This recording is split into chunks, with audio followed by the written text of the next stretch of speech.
Well, welcome and thank you to folks for joining us. We're excited to have a big group here to talk about supporting children on the autism spectrum with two amazing humanist guest panelists, Amy Couch and Zach Williams.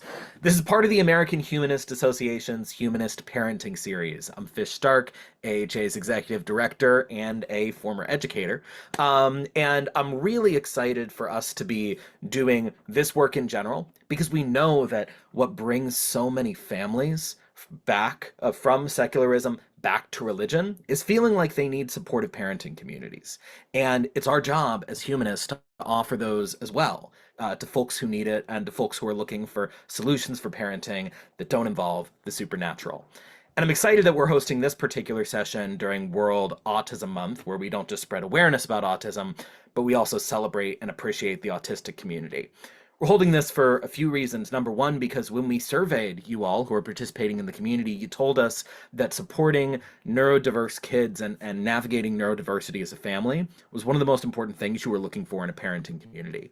But we're also at a really important moment in this country right now where the coming administration, as it cuts educational resources, DEI resources, and resources for special education, is particularly spreading lies, ignoring science, and promoting stigma about the autistic community. So last week at his first press conference as health secretary, Robert F. Kennedy Jr., who appears to get all his health information from TikTok, referred to an increase in autism rates as an epidemic running rampant compared to the COVID pandemic, provided an offensive and inaccurate list of how autistic people are inferior to their neurotypical counterparts. And as we'll talk about, that data is, the data that they're presenting is pretty contradicted by a lot of the actual scientific findings, but more to the point, the experience of the autistic folks that he's talking about is very narrow, not reflective of the full diversity in the community, and frankly, not humanizing of folks with disabilities.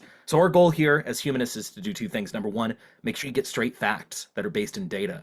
Number two, make sure that you are supported in your parenting as someone who is parenting without God, and in a way that affirms the full dignity of your kid for whoever they are, that doesn't assume brokenness, but that assumes that kids, neurodiverse and not, are fully complete.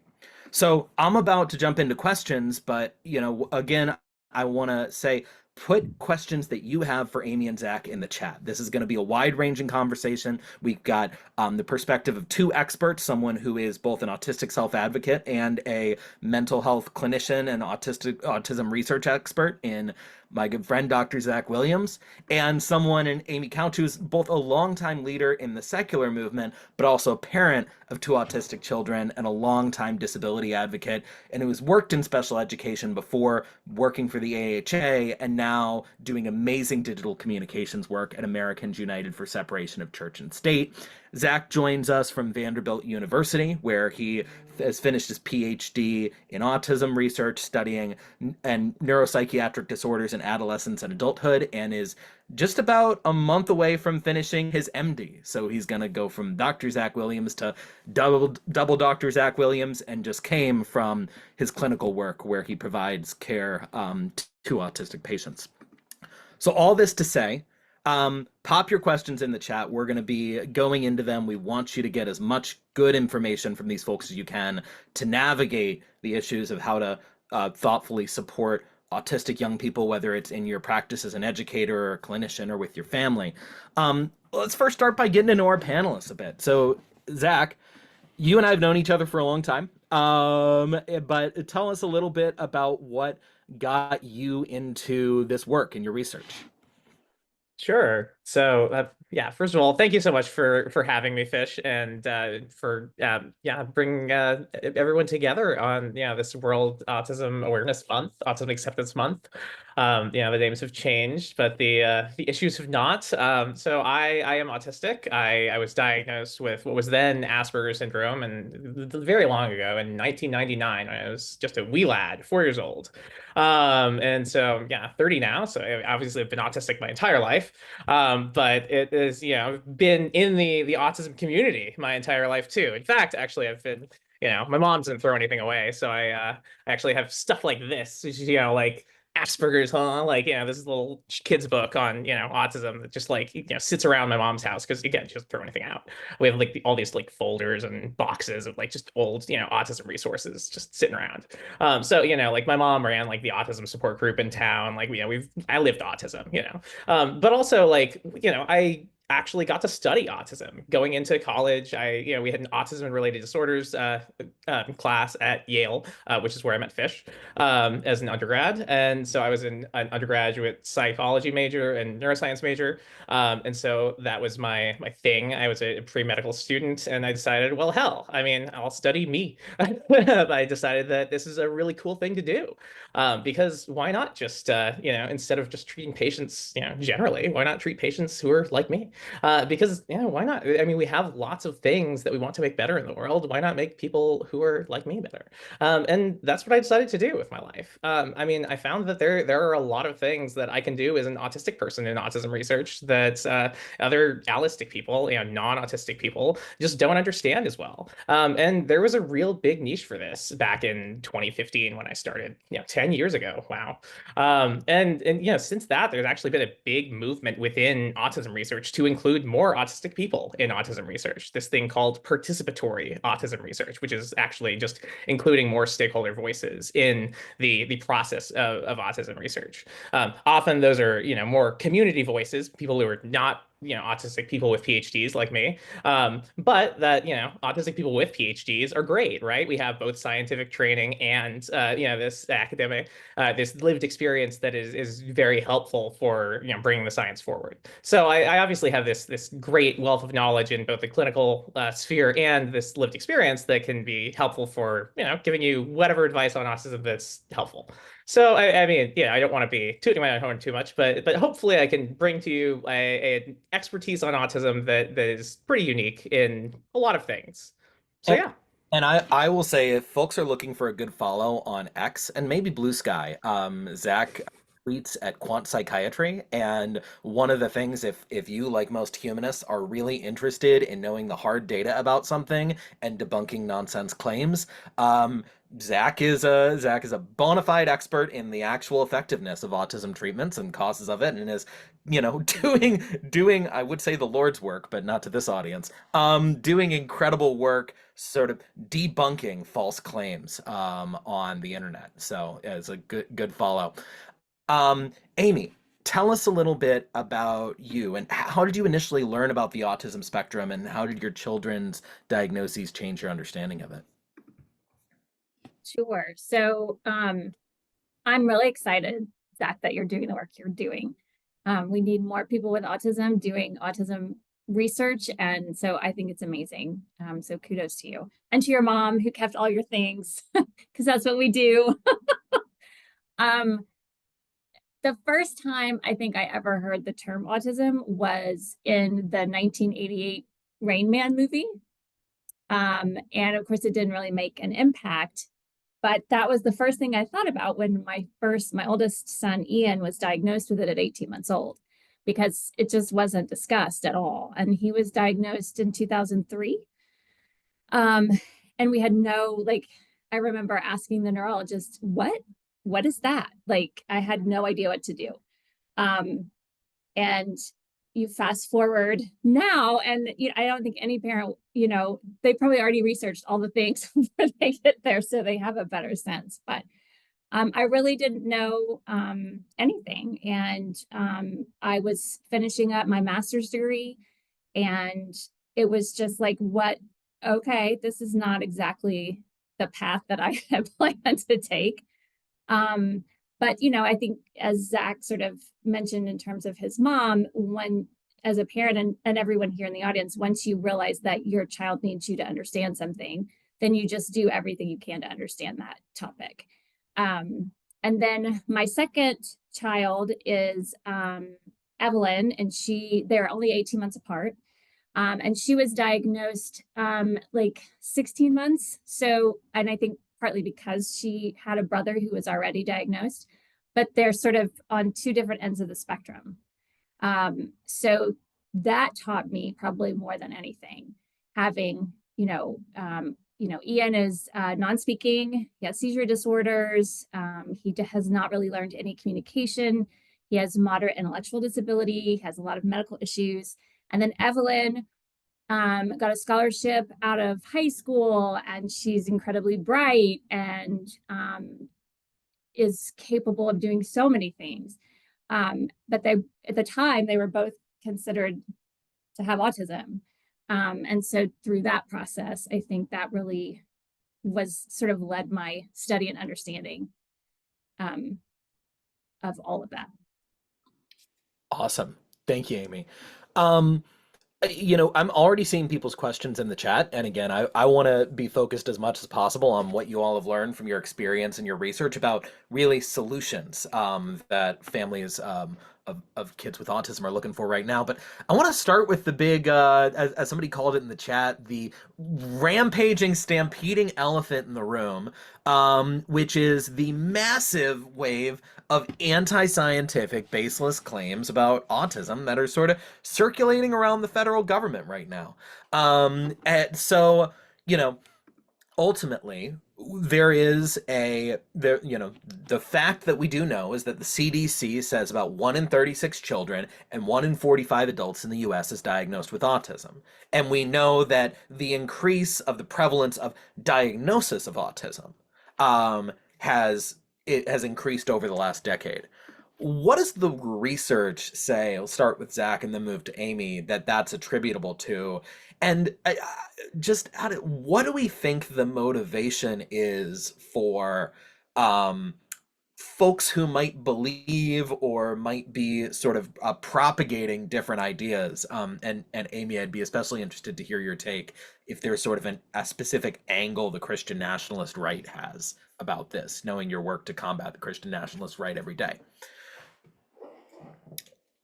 Zach, on you. Yeah, sure. So first of all, I mean, I think that there is a good, basis of research that the causes of autism are actually quite well known. I mean, autism is a very strongly heritable condition, meaning that if you have a sibling with autism, and for instance, if you are identical twins with someone with autism, there is an upwards of 90% chance that you are also autistic. This means that, autism has a very, very strong genetic component. Is not 100% genetic, but it is, 90+% genetic. Now that's really important because it means that, the genes environment, dichotomy is, pretty strongly pushed in the genetic, direction. There's some room for environment, but not a lot. Now, where that environment bit kicks in is actually in how the autism presents itself. There is a very wide spectrum of autistic traits, and someone can be autistic, but obviously have different levels of severity. And those two autistic identical twins that I just referred to can actually be kind of very far along the spectrum apart from each other, despite being identical twins. That actually is quite common. I mean, we don't really know why, but the different learning histories of those people, the different things that they've experienced in their life, the different things that they were exposed to in utero or in their kind of early postnatal life. I mean, we don't really know what all, makes behavioral phenotypes, but nevertheless, I mean, they're still both autistic. The whether someone is autistic or not is pretty strongly genetic. So, autism is for the most part, a genetic condition, but not 100% genetic. So that's kind of, what causes autism in a nutshell, and it's not vaccines. So that's that. And the second thing is, what's causing the rise in autism? So again, we have this thing called the Autism and Developmental Disabilities Monitoring Network, ADDM. This is what the CDC uses to give you these numbers, like 1 in 31 kids have autism. And it's really important to see how they get these numbers. They look at who is diagnosed with autism. The CDC doesn't go out in the community and knock on doors and like evaluate kids themselves. They just look in the hospitals, in the schools, in the medical records, and see who already has a diagnosis or an educational classification of autism. They look for diagnoses that are already made or educational labels that are already made. So they're essentially looking for real world labels of autism they're already given. They used to do medical record or educational record review. They still kind of do that, but it's, they match up really well with the labels.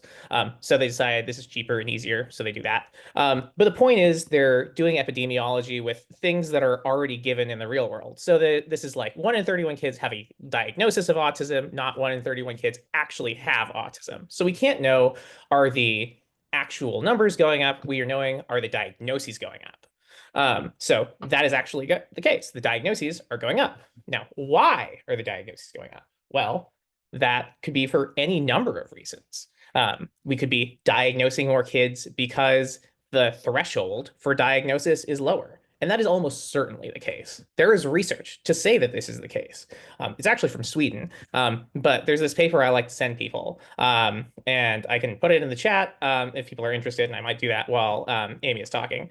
But it shows that, over the last like 5-10 years, the threshold for people to get an autism diagnosis is substantially lower. Like the number of autistic traits you need to like be above that clinical threshold of like being autistic or not is like 50% lower than it used to be. And that's crazy. I mean, like you need to be a lot less autistic to be labeled autistic than you used to be. And then, that's one reason why those numbers are a lot higher than they used to be. It doesn't necessarily mean that the severely autistic people are getting labeled a lot more. They sometimes are, actually, and you see those numbers go up too, but that's for a different reason. But the kind of quote unquote more mildly autistic people are getting labeled a lot less, are getting labeled a lot more as autistic because they would have otherwise been not autistic. Well, they would have been called, what we say the broader autism phenotype or not quite autism. But that got pushed into autism. And why is that? Well, because autism equals services, right? If a kid needs help, we want to give them help. And how do you do that? You give them a diagnosis. And if you're right on the edge, well, why not give them the diagnosis, right? It's more helpful to give them the diagnosis than not give them the diagnosis. So we do. And more people are doing that in practice. The line gets blurrier and blurrier. And so it just gets extended outward and outward and outward. And so we do. And that's happening in practice. I mean, I see this in my own clinic every day. If someone is on the fence, I mean, why would you not give them a diagnosis that's going to help them instead of being like, sorry, you don't quite meet. I mean, we know you waited 2 years for this, but it's like, yeah. So, yeah. I mean, and yeah, sorry, go ahead. I didn't mean to cut you off. I was gonna say that makes total sense to me. Why the rates of diagnosis would be increasing, even if the genetically you would assume that the rates of actual prevalence would be pretty stable. Amy, I'm curious, like, what's your take as someone who is sort of watching this extreme administration on like why is this why are these untruths about autism so pervasive, especially in the Make America Healthy Again sort of strain of the like recently fused itself with the Christian nationalist movement? Fish, I totally missed that question. I was completely frozen. Can you do it one more time? All good. I was just saying, as someone who works in the movement to combat Christian nationalism, there's been this. Oh, there goes Amy. Okay, No, I'm here. I'm here. I just turned off my camera so that I don't freeze again. got it. So, as someone who works in the movement to combat Christian nationalism, talk to us about the fusion of the sort of Make America Healthy Again movement and Christian nationalism in the Trump administration. Like, why are we seeing this doubling down on what seems like pretty abject misinformation about autism? What's the impetus and what's the point there from your view? Sure. So there are so many misconceptions about autism from within the Christian nationalist evangelical fundamental world. And so I think that's one piece. And then I think it also goes into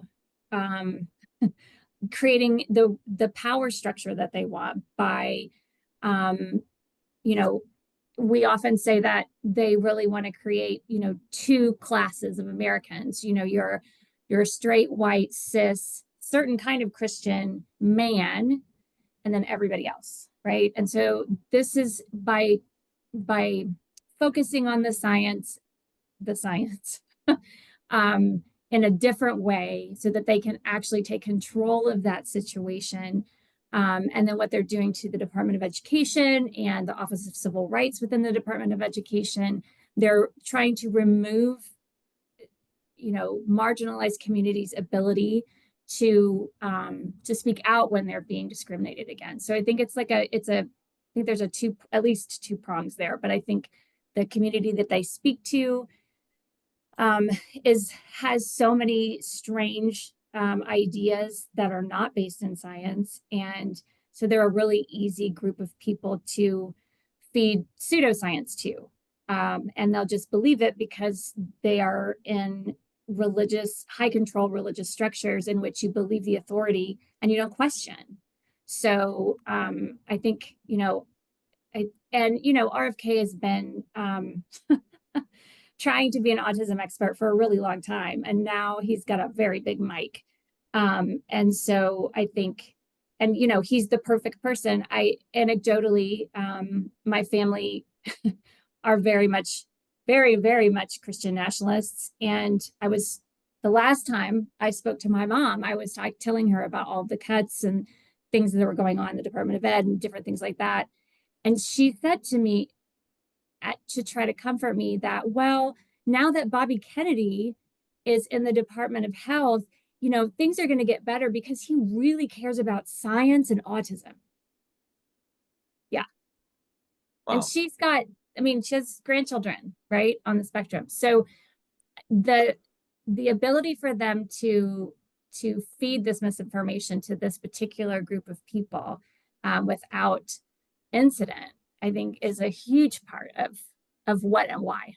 It's like saying if Ronald McDonald were put in charge of HHS, things are going to keeps putting lettuce on the Big Macs. I couldn't agree with you more, Amy. And I think it's also important that, an important strain of authoritarianism is you discredit experts. You discredit universities. One really good way to discredit the idea of expertise, which you want to do so that the truth is whatever the president says it is to take a conspiracy theory and then declare that the conspiracy theory has been proven true. And I think and then say, well, everyone else who believed in the science was lying to you the whole time.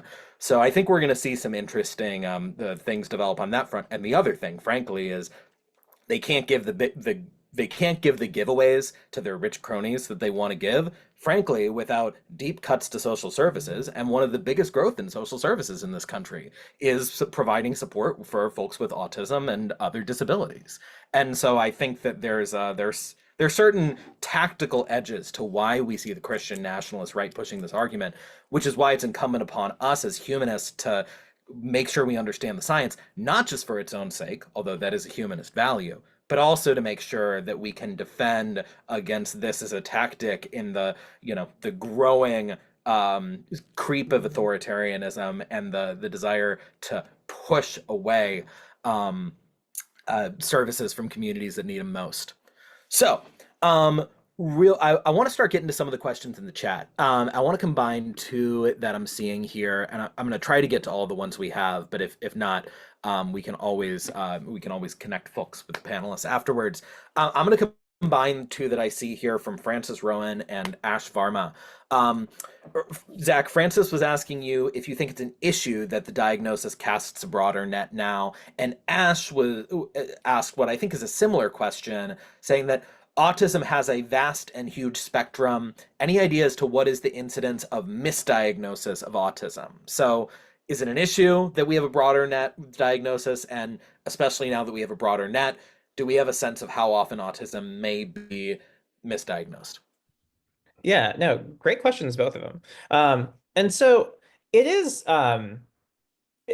I would say it is somewhat of an issue that is getting so broad because, and one of the things actually has to do somewhat with the current public health messaging, right? So, right, you now see people saying things like, 1 in 31 kids has autism, but everyone here has an idea of what autism is, but this has obviously changed over time, right? I mean, people still think of autism as, severe, nonverbal, self-injurious, etc. But, people may know autistic people who are not that. I am not that. And then people may know autistic people who are, fully functional, able to hold jobs, have families, etc. And, because of that wide spectrum of functionality, all under one label, it may be really, really difficult to have one word for that and make people feel like they all have the same needs.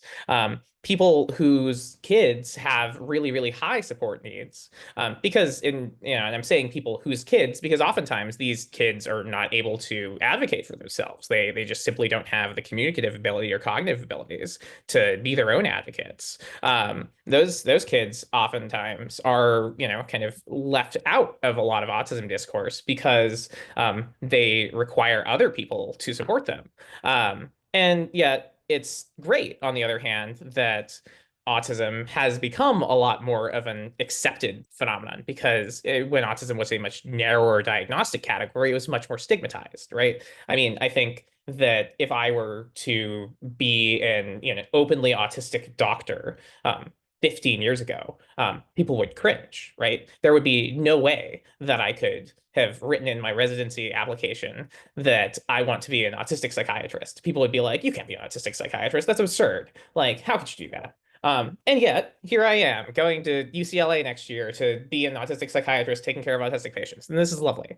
But I think that it is, at the same time, somewhat problematic because we really don't have enough descriptive language to deconstruct the spectrum as it is currently so broad.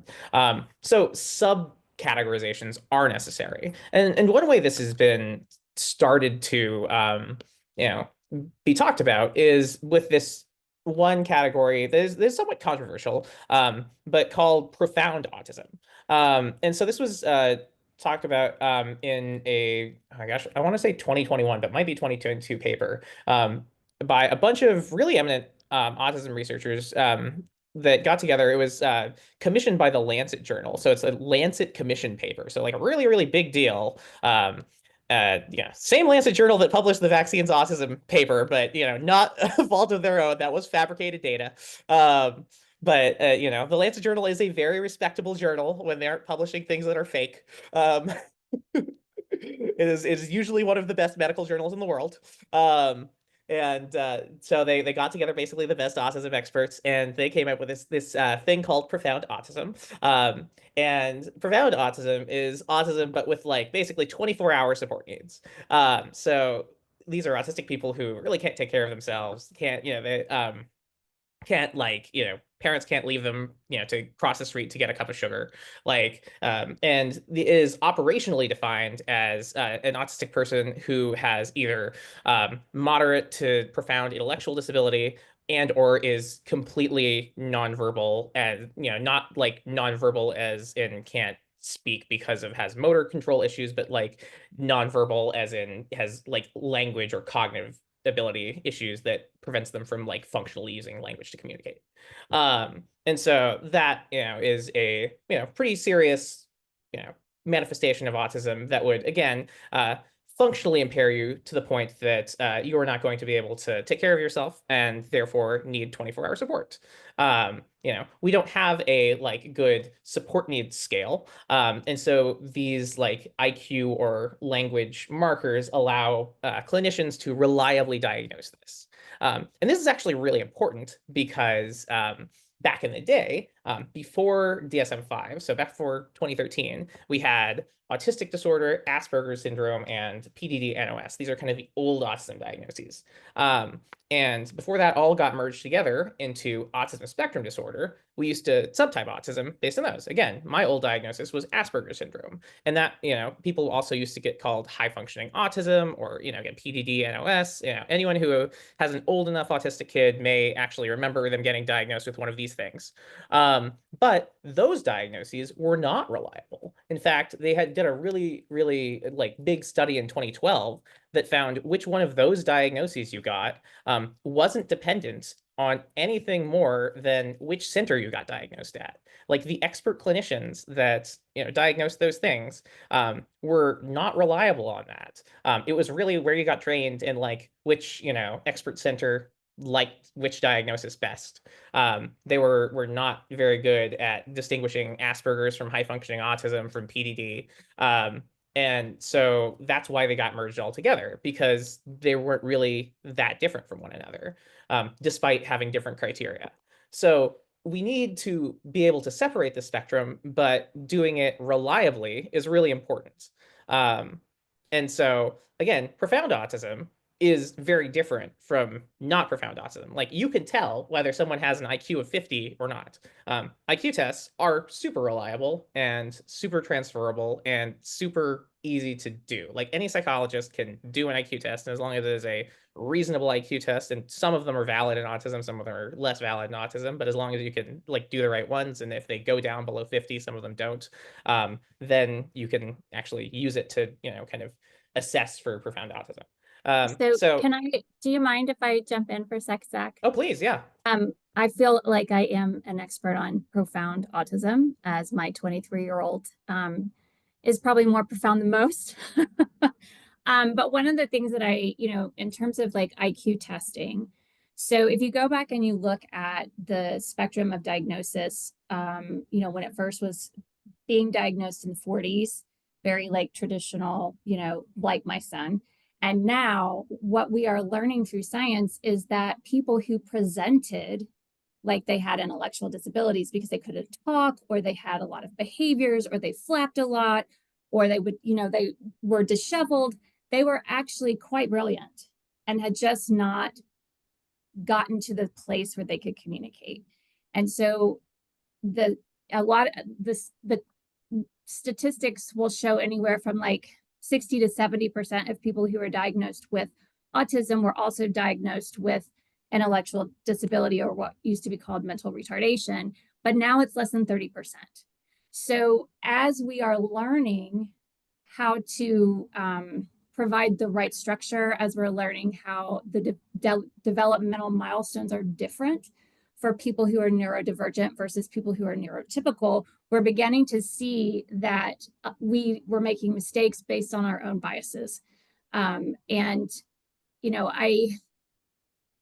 My son needs a lot of support, and I'm not here to say that he doesn't.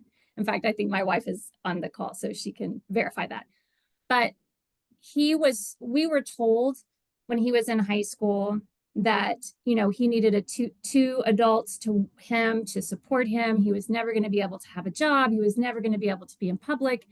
And now every day he works in a horse stable. He has a job coach who picks him up. They work all day. He goes into the community. He has absolutely no behaviors. And it doesn't mean he doesn't need support, but he has, through the right sort of processes and the right sort of supports, he has reached a potential that no one thought he was capable of. So I think, science is a huge part of this. And I think having people with autism in the science, I think, having parents that are just not going to say no. They're like, yeah, well, screw that. We're going to try something else. And, I think we're learning that, what we thought meant somebody couldn't really think actually just means they're different than you, and it has absolutely no bearing.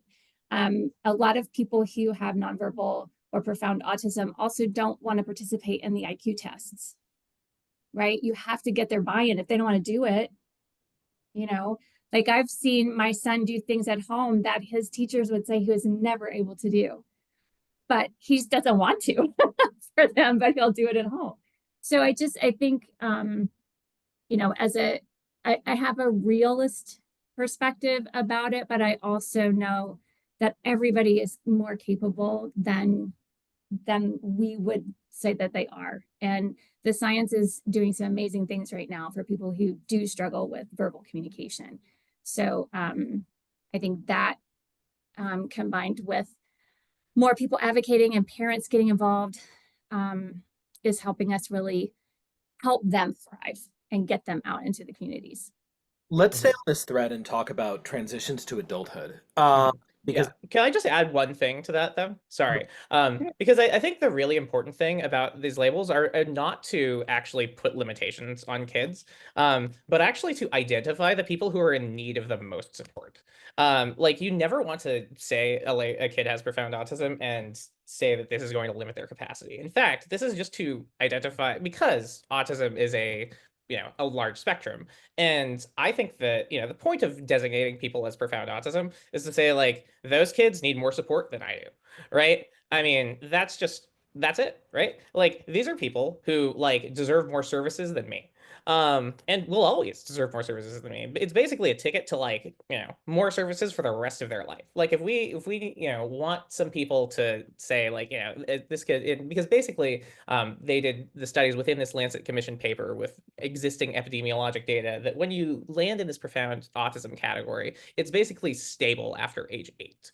Like people will not move in or out of it, or like 98% of people won't move in or out of it after they turn 8. It's a little bit less stable in younger kids. Like you can't necessarily predict that, but after age 8, people are not necessarily going to develop more capabilities than that, and so their support needs are probably going to be fairly consistent, and so you are going to want to load on the services, and so at that point these are going to be the highest support people, and you can fairly consistently say you're going to want to support these people for the rest of their lives. And that's great. what I hear you saying real quick is that profound autism, it's important for us to understand profound autism really is a designator, not really of someone's capability, but of somebody's need for support services relative to other people, in part because of, other comorbidities or manifestations of autism that maybe don't have anything to do with intellectual capacity. And one thing I want to pick up on another thread that we were starting on in this conversation, though, that relates to a question that Trish Scholl put in the chat. So we were talking a little bit about transitions to adulthood, and I think we've got a lot of parents on this call who are looking for ideas and answers for how best to support their kids. And I think Trish's question is probably reflected by either a lot of folks currently or something they're considering for the future. So Trish wrote to us, my son tested out of the last 2 years of high school, the California high school proficiency exam. Zach, you know a little bit about that as a fellow Golden Stater.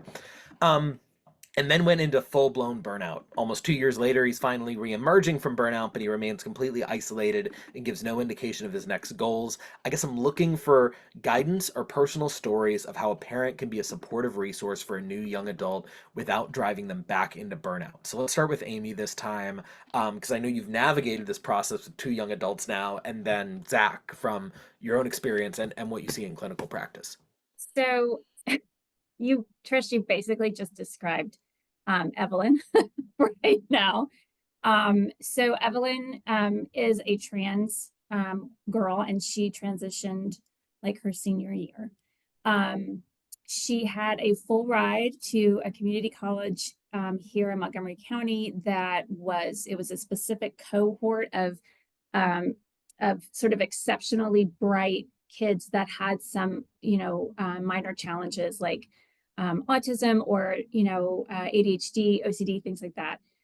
And they would go through the process together and also learn how to go to college. So then, the next step would be going to a university of some sort. And she dropped out, saying that she was too anxious. She was, the executive functioning piece was a lot for her. She was determined to show she could do it by herself. And then when she couldn't, she just, pulled out. And that was a couple of years ago. And she is not doing anything. She's just starting to come out a little bit. She's doing some volunteer work, but it has been a really tough situation. And I don't think it's uncommon for our kids to struggle with that next step. Because it's a big next step for everyone. And if you have additional things that especially that are impacting your executive functioning, your social skills, I mean, your freshman year is always hard, no matter how social you are or how organized you are. And not really, I think for my daughter, also struggling with her own diagnosis, struggling with the fact that it was impacting her, and she's angry about that. She embraces that she is neurodivergent, but she's also has a part of her that's really frustrated with that. And so I think that also impacts her, I guess, decision making, or her apathy about making a decision. It's safer to not try. It's safer to just be really smart about all the things she loves at home and not have to put herself out there. So we're getting there, and she is getting there. But I have a lot of friends who have children in that part of their life, and it is just kind of part of the process for a lot of us. Thank you for that, Amy. And Zach, what are you seeing in your clinical practice, and even from your own perspective as someone who's gone through that post-secondary launch as an autistic person with all the challenges that for anyone, we knew each other in freshman year. We were part Oh of yeah. the support system in freshman year of college. Absolutely. And I mean, honestly, there's not a secret to this. I mean, unfortunately, everyone has their own path around this time. And really it comes down to finding a piece of life that really fits for a person, right? You have to ease into it, right? And as much as people like hate hearing this, like your mom is not gonna like pick your job for you or your path for you, right? Yeah, you can suggest things, but like I would have hated it if my mom just like kept like shoving stuff on my desk and was like, "Hey, you want to do this? You want to do that?" Like I would have probably like, you know, hated that more and like been more likely to not do those things if they were given to me by my mother. Now granted, I do think that there are tactful ways to sometimes do this, and engaging in things that are, I don't know, interest driven. So I guess this is kind of an evidence-based thing. Like autistic people obviously have very, very strong interests in, and I do too, right? One of mine is clearly autism. Another one of mine is actually statistics, which makes me a great researcher. But if we, do things around our interests, then they tend to, be more motivating to us. And, autistic people have more intense interests than average. So obviously, if we could, combine our interests, whatever they may be, with career aspirations, then that's kind of the golden middle. I just happen to, find that I could be an autism researcher, and that could be my job, and then I can just spend all day doing autism stuff, and then someone would pay me for this. So this is great. Not everyone can get paid to do their hobbies, and that's just an unfortunate thing that some people have to learn. But if you can find some way to cross those things and brainstorm this, then that is great. Yeah, I mean, so I do actually do this sometimes in clinic, right? And try to brainstorm like what are the ways that we can, cross your hobby with, your interests, and actually like figure out a way to get paid for this. But sometimes it's like I want to be a, professional guitarist, and it's like, well, what about let's, work at a guitar shop, because that's something you can actually get paid for, because you're not going to be a professional guitarist, and that's something you're going to have to deal with. Makes a ton of sense, Zach. Switching back to a research-based question, there was a question from Frances Rowan asking.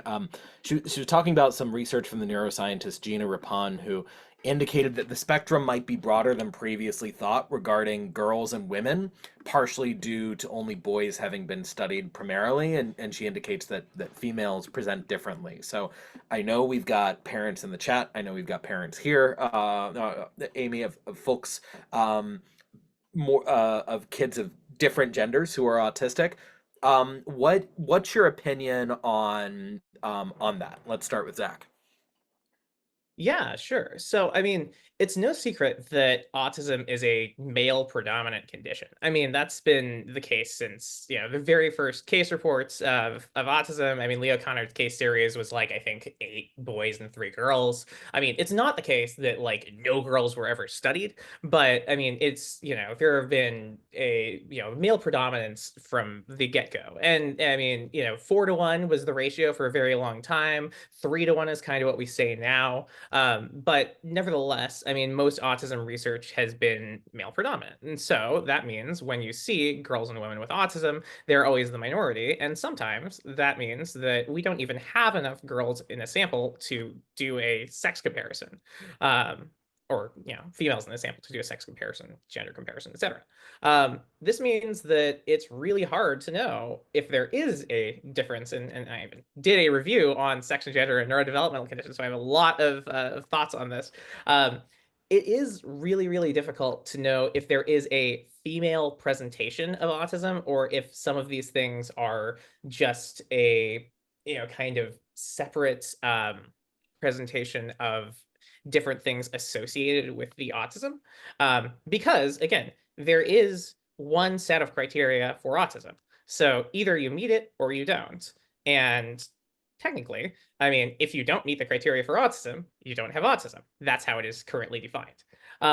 There are studies, obviously, that would define people as having autism and then go and look at their brains and find differences in the male and the female cohorts. I mean, that will always happen. These studies do not always replicate. There are all sorts of things that will happen, and there are intrinsic differences between men and women. We are literally different people. We have literally different sex organs. We have all sorts of different hormones. I mean, there are things that are different about us. So, I mean, that's not surprising. However, it is somewhat controversial to say that there is a female autism phenotype that is completely different from the male autism phenotype, and we currently don't have like sex specific diagnostic criteria or things like that to do different kinds of diagnoses. So yeah, I think that's kind of where we are. Amy, any thoughts on that? And especially, I know you mentioned something about the growth of women with perimenopause being diagnosed with autism. Yeah. I would agree with Zach. I mean, obviously he knows way more of the science than I do, but I know, working in special ed in the early 2000s, we were often told that, it's harder to diagnose in girls. And I don't think that that means it's different. I just think that maybe that's the environmental piece, right? Girls are taught different things socially. And it can be a little easier to hide maybe. But I think that sort of set this whole, unconscious bias in the community about that girls are just different. But what we are seeing now, and I can tell you this because it's happened to me, but as my generation of women are getting into their perimenopause and menopause years and the hormone changes in the brain, the masking that they have learned isn't working anymore. And so I was just diagnosed with ADHD last year. Several women in my office have been saying, oh my gosh, I just got diagnosed with ADHD. I don't even know what this means. My sister has been diagnosed. Her daughter has been diagnosed. And so I think, I just think in terms of the neurodivergent population, because a lot of people have always said that, ADHD is just part of this neurodivergent spectrum. Yes, yes, Zach, research opportunity. But I do think that, as generations who are aging, who didn't have the resources, they didn't have the diagnostic opportunities, they didn't have the internet, they had to learn skills in order to get through their lives. And so now when the things that they depend on are being sort of thrown awry by, hormonal changes in the brain function, then all of those beautiful things that they've been, trying to control just come out and blossom.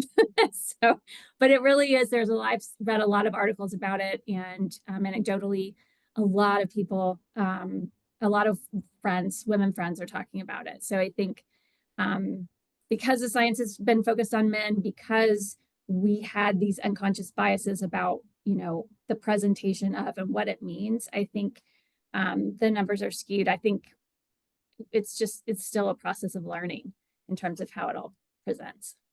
Right. I know. And sorry, let me jump in one more time and say, just a little bit more about the diagnostic process. So, men and women with autism may not be too different, but the diagnosis, I would say women are far more undiagnosed. So there is this like idea, right? And this does go back to the unconscious bias, right? Again, if boys and men are more likely to have autism, right, there is this prior probability that boys and men are more likely to have autism. Your doctor will think if a boy or man is more likely to have autism, someone comes in, has symptoms that look like autism, then that person is boy or man, then it's more likely to have autism.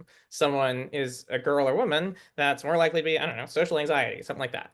And that may or may not be true, but based on Bayesian probabilities, which is how doctors reason, how people reason, then that's how they diagnose. And so that's how diagnoses are given.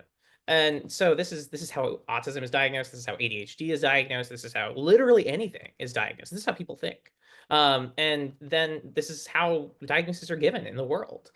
So people who are, again, in that minority category, which again are often, women, for these sex imbalance conditions, and it again is the opposite for sex imbalance conditions the other way. This is men with autoimmune conditions, men with fibromyalgia or lupus or, anxiety disorders, eating disorders, women with antisocial personality disorder. I mean, again, there are lots of things with sex imbalances. And it can go either way. But the point of it is, whoever is on the minority part of the stick is, going to be underdiagnosed. Well, if there was ever a reason to be skeptical of efforts to remove DEI work and especially anti-bias training from science and medicine, that's it, right? If we know that there are conditions that present, more frequently based on people's sex, and we know that leads to underdiagnosis in the sex that tends to have it less often. My God, what a great reason that we need to be training doctors and clinicians about the potential for bias. So, yet another way we're seeing a lot of good medical work rolled back. We're coming up on the hour, so before I put it to the panelists for perhaps a final question, just want to say a few things to the group. Number one, as you guys know, this is part of a series and a community that we're building to help make sure that parents can get access to information about parenting from a place that, number one, is based on facts and science, not groupthink, not hearsay, not superstition. And number two is always going to take a humanistic and affirming perspective towards your kid. Believes that kids are born without original sin, don't need to be saved or redeemed, are actually just pretty awesome. And also is going to, assume that challenges that you're facing with your kid are not either gifts or tests from God, but are instead just part of the messy fabric of life and parenting that we all need to navigate together. So if you want to continue the conversation on this topic, we do have a Discord. It is free to join the parenting sections of the Discord, and the other sections of the Discord can be joined with a donation of any amount to the AHA. We do that to keep the trolls out because we think they don't think it's worth $1 to argue with us. So go to the channel. Emily just put it in the chat now. If you want to keep the conversation going, we'll be in there. We can continue to share insights. By we, I mean the AHA team. And you can post questions, get answers. We'll help connect you to experts. We're trying to build up a community for any parent who identifies as humanist or even humanist curious who wants to get these important resources. The final thing is, we'll send out a survey and some more information. Keep feeding us ideas about what you'd like to see. We had this session because parents told us they wanted this. Frankly, we could have more sessions on supporting autistic kids. We know that we could probably have another whole hour just about trends in the research and another hour about self-advocacy and advocacy for your kids in medical settings and school settings, and another hour on like the effectiveness of different treatments and what we're seeing that's working, and another hour on navigating life transitions. So our next event in May is going to be an event on mental health and how to support kids, neurodivergent and neurotypical, as you're trying to both build strong mental health resilience and deal with mental health challenges. So definitely register for that if that's of interest to you. And then keep sending suggestions. And if you guys want to do more events on supporting kids with autism, then we can certainly do that in the future. To close us out, I want to put it to our panelists just to give us a final reflection. I'm particularly curious, obviously, whatever you want the audience to know, but I'm curious about two things. Number one, what is really important for people to know about autism right now in this time of misinformation? What are the facts and the data and the messages that we want people to be armed with as folks are spreading false and even potentially dehumanizing messages about folks with autism? Number two, what's working? What resources would you suggest families who are looking for answers, like some of the folks in the chat, seek out? What are good clearinghouses of information, programs you recommend, effective treatments, Zach, especially ones you're seeing that might be new on the scene that people might not know about? So arming folks with what they need to combat misinformation and really show up and provide the best care and support for their kid. Amy, let's start with you and we'll close out with Zach. Okay. So I think as a parent, I would say that the most important thing to remember is that everybody is a person and everybody matters and everybody is the same in their core humanity. And I think it's really hard to remember that. And, let's be real for a second. For parents, sometimes it's hard to remember that when you're having tantrums, when your kid can't communicate what they want. And so they have behaviors to communicate that to you instead. When you have IEP meetings and you have so much paperwork to get through, when you're trying to navigate a system that's falling apart around you, right? It can be really hard, but they're beautiful, amazing, talented, unique people. And we should be really proud that they're in our world and that they're ours.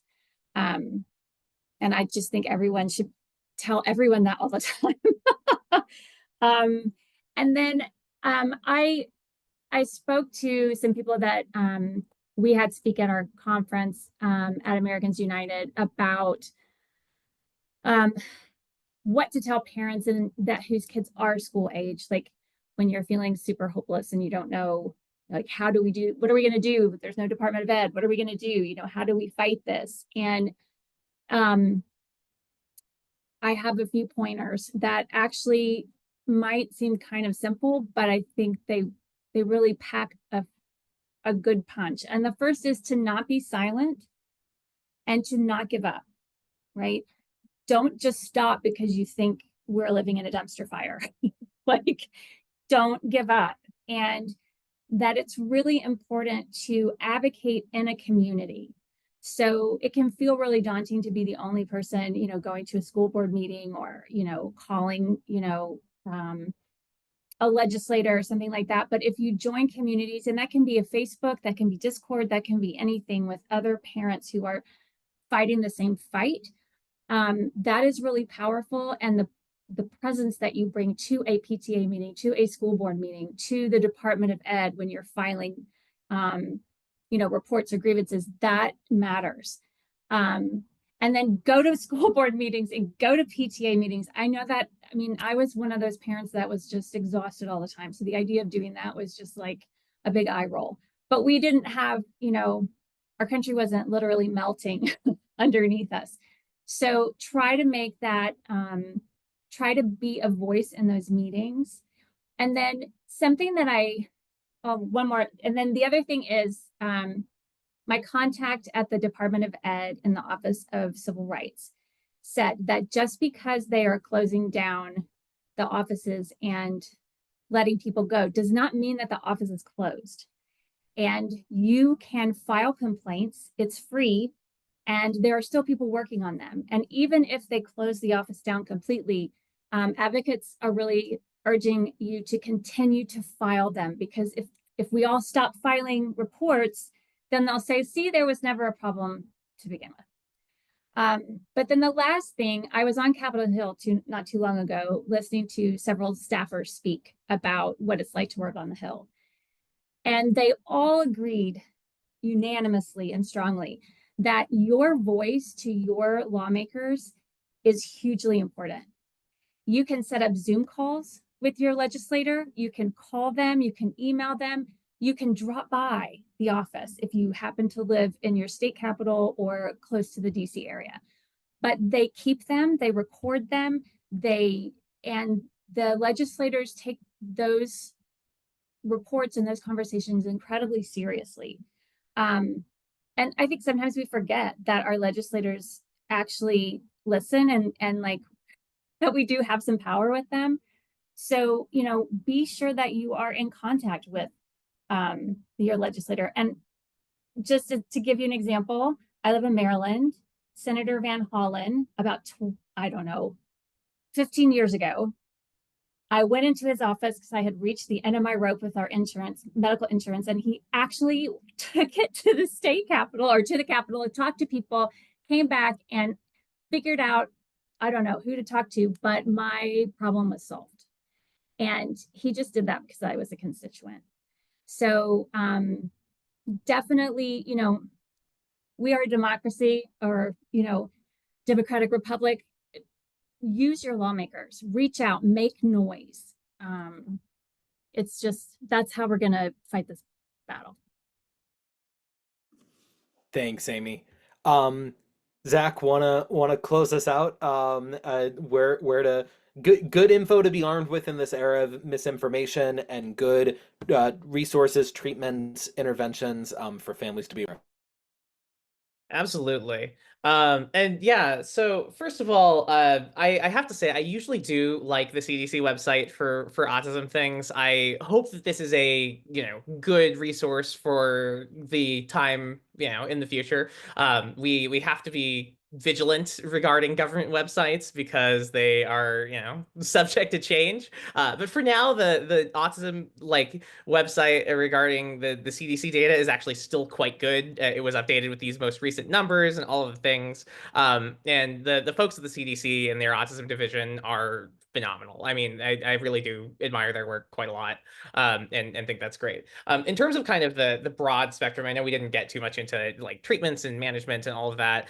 There is a lot you can do though, right? I mean, when you have an autism diagnosis, there is a mandate in all 50 states that you can get one service that's called applied behavior analysis. I mean, applied behavior analysis is a big thing, and I can't really get into all of this, but it's a very individualized service, that basically someone will come to your house and teach you with like learning theory about like whatever you want. Like if you want to learn a skill, then they will teach you to do it. And that could be like potty training, that can be like how to answer the door correctly, that can be like a really complex skill. They will do it. The problem is this skill can be, taught in a kind of difficult way that the kid doesn't like. It can be a skill that doesn't mean anything to them. It can be a skill that doesn't mean anything to you as a parent.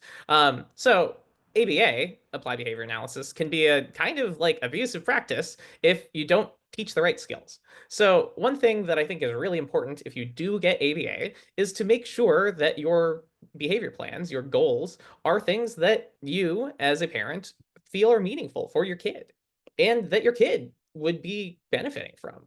But the best thing that you can do with ABA is be teaching like good developmental milestones. And that's the thing that ABA can be teaching the best. I mean, the things that ABA can teach are like functional skills. And that's the thing that it often helps with the best. I mean, kids can get a lot of benefit out of ABA if you're doing it correctly. And a lot of times that, many newer ABA programs, some of these things that are called naturalistic developmental behavioral interventions, NDBIs, they just sort of mold it into the play. So the kid doesn't even know they're in therapy. They just think they're playing with someone for like a couple hours a week. And they find it fun. They want to go to this. They just like are like, oh, when's Miss So coming? I just want to play with her again. And they just think it's so fun, and they learn functional skills. It's actually great.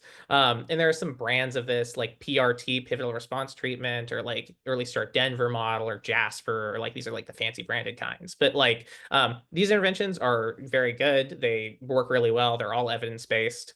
They're all, kind of based in the same developmental principles, kind of merged with ABA. But all of these you can tend to get, and some of them tend to be supported by insurance.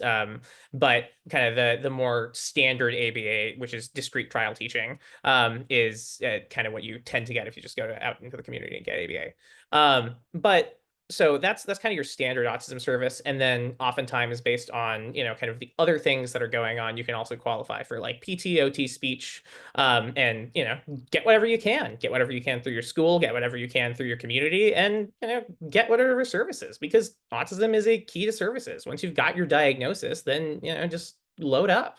And also figure out what other diagnoses are there. If there's ADHD, treat it. I mean, you know, ADHD medication is the most effective medication we have in all of psychiatry. Use it.